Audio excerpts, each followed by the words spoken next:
जी जरूर दें। जी जी मैडम। जी sir, honourable leader of the opposition please. Sir, अभी आपने ये 17 नंबर पर ये रिपोर्ट अडॉप्ट हुई है तजावीज़ के हवाले से। जनाब चेयरमैन, ये जो मिनी बजट के नाम पर ये एक मेगा अजाब। ऑर्डर प्लीज मोहसिन अजीज साहब, सुनें जी। सर इजाजत। सर, मिनी बजट के नाम पर जो मेगा अजाब मुसलत हुआ अवाम पर, उस हवाले से इस सेनेट से पूछते हैं कि आप अपनी तजावीज़ दें। जनाब आला, कहाँ से शुरू करें और कहाँ पे ख़त्म करें? ये तो पूरी की पूरी दाल ही काली है। तो इसमें तो सिर्फ एक ही तजवीज़ है कि इस मिनी बजट को फिलफोर वापस लिया जाए। हम इस बजट को मुस्तरद करते हैं, अलिफ से लेकर ये तक। हम इस अवाम दुश्मन गरीब कुश बजट को मुस्तरद करते हैं। जनाब चेयरमैन, सियासत हो कि रियासत हो, उसका मरकज और महवर अवाम होते हैं। अगर अवाम की बेहतरी की कोई चीज नहीं, अगर अवाम के हालात को बेहतर करने की कोई तजवीज नहीं, और ऑनरेबल सेनेटर साहब प्लीज सुने, और अगर उसका मकसद सिर्फ और सिर्फ मरे को मजीद मारना है, तो मैं समझता हूं कि यह हुकूमत अपना मैंडेट हर लाभ से खो चुकी है। जनाब चेयरमैन, यह मैंडेट तो है ही जाली था। जिस दिन से यह रात के अंधेरे में यह हुकूमत मुसल्लत हुई, अवाम के लिए बद से बदतरीन का सफर शुरू हो गया। इन्होंने अपने 1100 अरब के इन्होंने अपने केसेस तो माफ करा लिए, मगर उसकी कीमत पाकिस्तान के अवाम महंगाई की सूरत में हर रोज अदा करते चले आ रहे हैं, और यह कीमत दिन ब दिन बढ़ती चली जा रही है। हर रोज एक नई बुरी खबर के साथ, एक नई महंगाई की लहर के साथ, और यह सफर हनूज जारी है। जनाब चेयरमैन, ये सब कुछ इस वजह से हुआ, ये सब कुछ इनकी नाअहली का शख्साना है कि ये अपने रिलीफ के लिए इस कदर आगे चले गए कि ये भूल गए कि इसके सिले में वो पाकिस्तान के अवाम के साथ क्या सलूक करने जा रहे हैं। यही वजह है कि आज ज़र मुबादला बदतरीन सतह पर है, सबसे कम सतह पर है पाकिस्तान की तारीख में, और महंगाई पाकिस्तान की तारीख की बुलंदतरीन सतह पर है। यह है इनकी कारकर्दगी। जनाब चेयरमैन, इनकी क्रेडिबिलिटी हुकूमत की, उसका नतीजा यह है कि आज दुनिया में कोई इनको पैसे देने को तैयार नहीं, कोई इन पर एतबार करने को तैयार नहीं। किसी को यकीन नहीं कि ये पैसे जिस मकसद के लिए दिए जा रहे हैं, क्या वहां खर्च होंगे या किसी के अकाउंट्स में जाएंगे। जनाब चेयरमैन, इंटरनेशनल रेटिंग आप देखें, फिच की CCC नेगेटिव,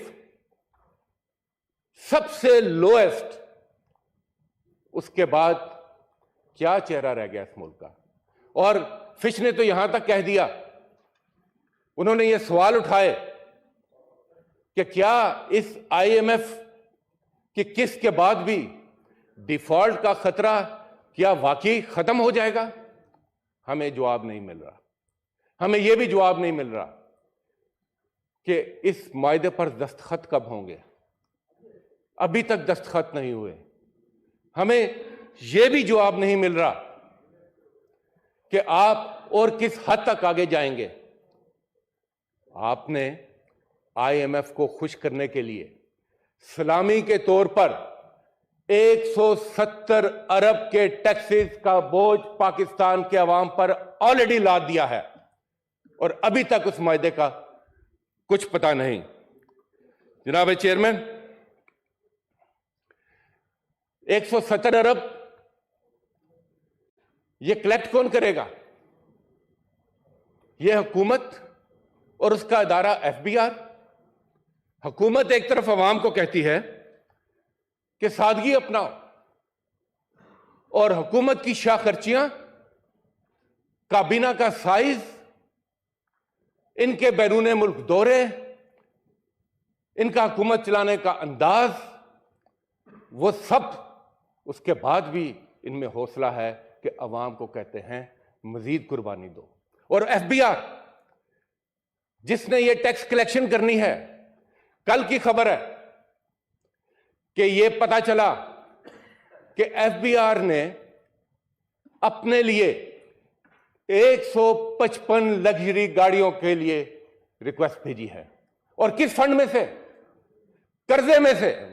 वर्ल्ड बैंक का जो 1.6 अरब का कर्जा था कि भाई एफबीआर, आपका ये जो बोसीदा निजाम है आईटी का, इसको बेहतर कर लो, उसमें से ये 155 लग्जरी गाड़ियों की फरमाइश करे हैं। ये है इनका हुकूमत चलाने का तरीका, ये है इनकी प्रायोरिटीज, और ये मांगते हैं कुर्बानी पाकिस्तान के अवाम से। जनाब चेयरमैन, पीटीआई की हुकूमत में अगर 4 रुपए या 5 रुपए पेट्रोल में इजाफा होता था, वो भी उस वक्त जब आलमी मंडी में पेट्रोल में की कीमतों में इजाफा होता था, तो यहां तो महंगाई मार शुरू हो जाता था। और आज हर दूसरे दिन डबल डिजिट्स में इजाफा हो रहा है। ताजा तरीन इजाफा फिर रात के अंधेरे में इन्होंने 22 रुपए का किया, और टोटल अभी तक 122 रुपए का पेट्रोल की कीमत में ये इजाफा कर चुके हैं। जबकि दुनिया में कीमतें नीचे आ चुकी हैं, कीमतें मुस्तहकम हो रही हैं, और पाकिस्तान में इनकी बदौलत 122 रुपए अभी तक इजाफा ये कर चुके हैं। अवाम पहले खुद धक्के खा रहे थे, अब वो गाड़ियों को भी धक्के दे रहे हैं। इन्होंने अवाम की किस्मत में धक्के लिख दिए हैं हर लिहाज से, इसके अलावा और कुछ नहीं। गैस 112%। जनाब चेयरमैन, महंगाई 35% को छूने जा रही है। मैं कोई इकोनॉमिस्ट नहीं हूं कि मैं वो फिगर्स बयान करूं आपको। मैं आम आदमी के फिगर्स आपके सामने रखता हूं कि जिसने अपने बाल बच्चों के लिए यह बंदोबस्त करना है कि टेबल पर उनके लिए खाना लग सके। जनाब चेयरमैन, हम तो किताबों में पढ़ते थे कि गुर्बत की जो दास्तान है कि 2 रोटी और 1 प्याज के साथ अगर कोई पेट भर ले तो यह समझा जाता था कि यह नहायत ही गरीब शख्स है। मगर प्याज, जनाब चेयरमैन, प्याज गरीब के बस की बात नहीं रहा। 62 रुपए किलो वाला प्याज जो तहरीके इंसाफ के दौर में था, आज 225 रुपए पर है। 240 की भी आवाज लग रही है। टमाटर 50 रुपए वाला आज 150 रुपए पर है। और क्या बात करें सब्जियों की, क्या बात करें दालों की, क्या बात करें गोश्त की। जनाब चेयरमैन, और अगर कोई खुशकिस्मत ये चीजें इकट्ठी कर भी ले तो उसको घी मैसर नहीं है खाना पकाने के लिए, चूल्हे में गैस नहीं है। जनाब चेयरमैन, फाकों की तरफ ये इस कौम को लेकर जा रहे हैं, और फिर भी बड़े फख्र से कहते हैं कि हमें अवाम का दर्द है। आपको रंज है, रंज बहुत है लीडर को, मगर आराम के साथ। इस लीडर को रंज बहुत है मगर आराम के साथ। इनके आराम में कोई खलल नहीं। अवाम चाहे जितनी मर्जी पस्ती में चला जाए। जनाब चेयरमैन, ये मुल्क जिसमें ये हालात इन्होंने कर दिए हैं, ये 10 माह पहले ये मुल्क ऐसा नहीं था। इसी मुल्क में रेमिटेंसेस आ रही थी, इसी मुल्क में एक्सपोर्ट्स बढ़ रही थी, रिकॉर्ड लार्ज स्केल मैन्युफैक्चरिंग हो रही थी, रिकॉर्ड टैक्स कलेक्शन हो रही थी। जनाब चेयरमैन, इस हंसते बसते मुल्क को, इस मुस्तहकम होती हुई मईशत को इन्होंने ना सिर्फ पटड़ी से उतारा, बल्कि ये तो पटड़ी भी उखाड़ कर ले गए हैं। अब ये डब्बे इधर उधर बिखरे पड़े हैं और ये समझ रहे हैं कि शायद कोई IMF का इंजन लगाएंगे और ये मईशत चल पड़ेगी। जनाब चेयरमैन, ये मईशत ऐसे नहीं चलेगी। और इस इकॉनमी के साथ साथ तहरीके इंसाफ की हुकूमत अपने गरीब लोगों का भी ख्याल रख रही थी।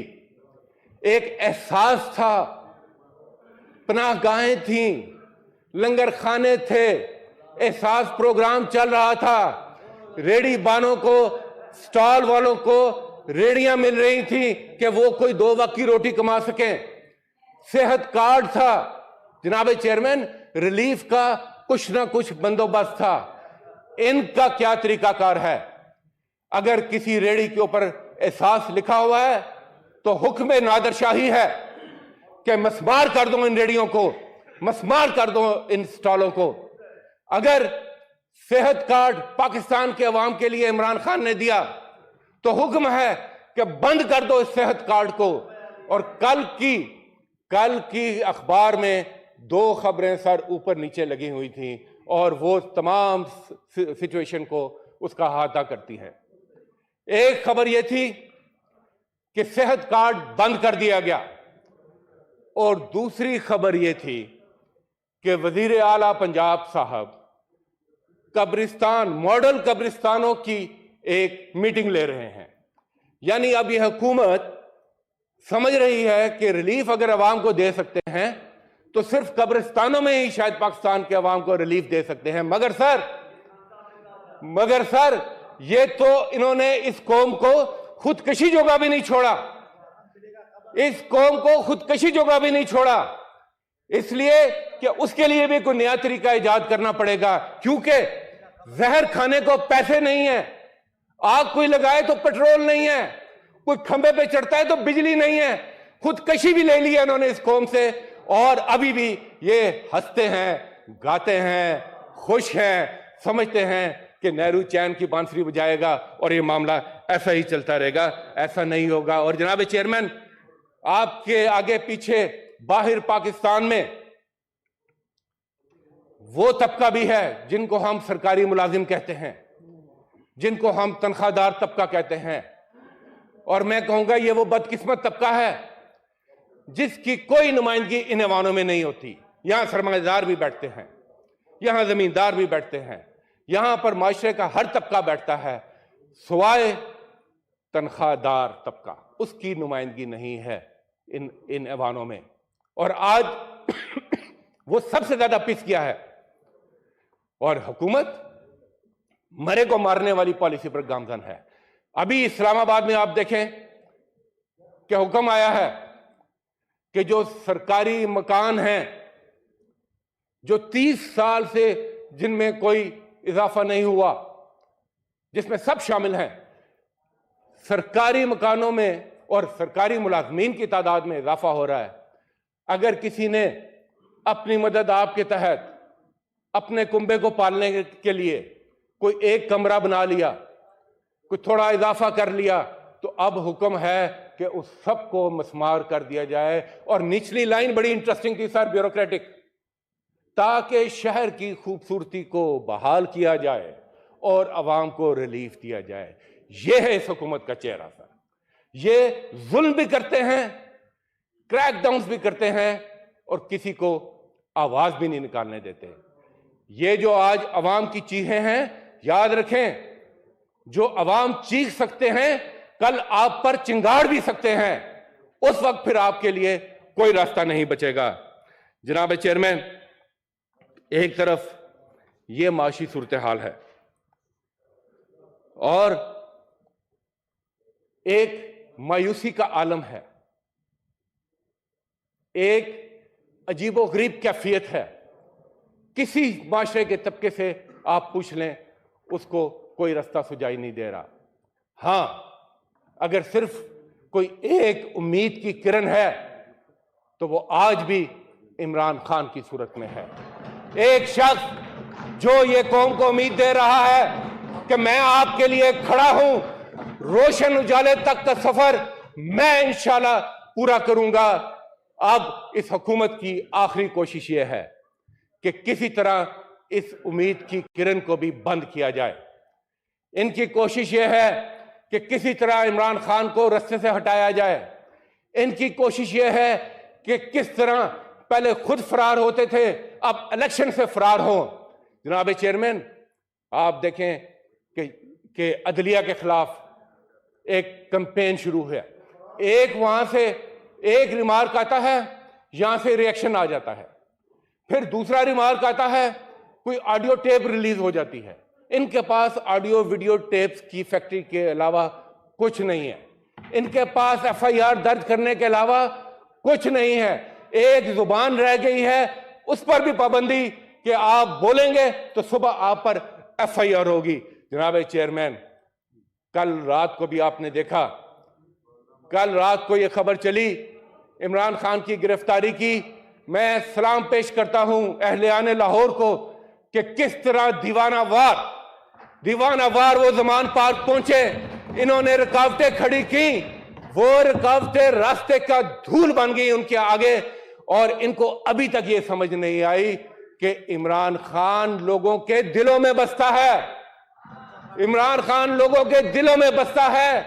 किस किस का दिल चीरोगे तुम, किस किस का लहू उछालोगे तुम, कितने सनहा मॉडल टाउन बर्पा करोगे तुम, मगर फिर भी तुम इमरान खान की मोहब्बत को लोगों के दिलों से नहीं निकाल सकते। क्योंकि इसी अवाम के लिए, अपने लिए नहीं, इसी अवाम के लिए उसने गोलियां खाई हैं। उसने सबसे पहले तहरीक में अपना लहू पेश किया है। जनाब चेयरमैन, ये मुल्क है तो सब कुछ है। मैं कहता हूं अभी भी वक्त है कि इस मुल्क को रास्ते पे डाल ले। आपकी हुकूमत फेल हो चुकी है, आपने खुद एतराफ कर लिया है। आपकी लीडरशिप कह रही है ये हमारी हुकूमत ही नहीं है। मैं पूछता हूं, जरा हमें बता दें कि प्राइम मिनिस्टर का ताल्लुक किस जमात से है, वजीर खजाना का ताल्लुक किस जमात से है, वुज़रा का ताल्लुक किस जमात से है। ये हुकूमत आपकी नहीं है तो ये कौन सा आसेब है जो इस मुल्क पर सवार है? बताएं हमें, सवालों का जवाब दें। जनाब चेयरमैन सर, आइन के मुताबिक आप इनको पता होना चाहिए, लाजिम है कि आप मजबूर होंगे 2 सूबों में कम से कम इलेक्शन कराने के लिए। और अगर आपको मुल्क का थोड़ा भी ख्याल है तो आपको तमाम मुल्क में जनरल इलेक्शन फिल 4 कराने होंगे ताकि अवाम एक मुस्तहकम हुकूमत की बुनियाद यहां पर रख सके और वो आइंदा आने वाले मुआशी चैलेंजेस का फैसला कर सके। बहुत बहुत शुक्रिया जी। Law minister sir.